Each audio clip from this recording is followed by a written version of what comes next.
Hello mga good kumarites, tayo ay magluluto ngayon ng pinikpikan.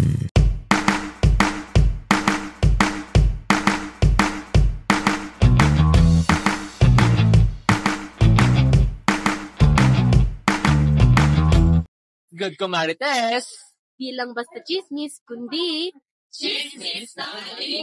Isiwalayin natin ang kanyang mga laman loob at ating linisan habang pinapakulo naman natin ang kanyang ibang mga parte. At ihanda rin natin ang ating mga sangkap, mga luya, sibuyas, nandyan.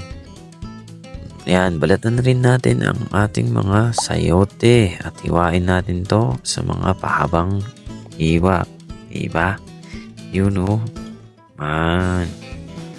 Maglalagay rin ako dyan ng atag. Hiniwa kong pahaba. Yun o. Quality, diba? Isasama ko na rin dyan ang laman loob nito. Diba? Sasalo ko na rin ang atag at ibang mga sangkap na ating prepare. Yun o. Sibuyas, luya.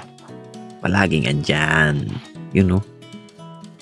So yan, ihalo na natin ang ating pinikpikan kasama ng ating mga sangkap para mas luminamnam ang ating pinikpikan.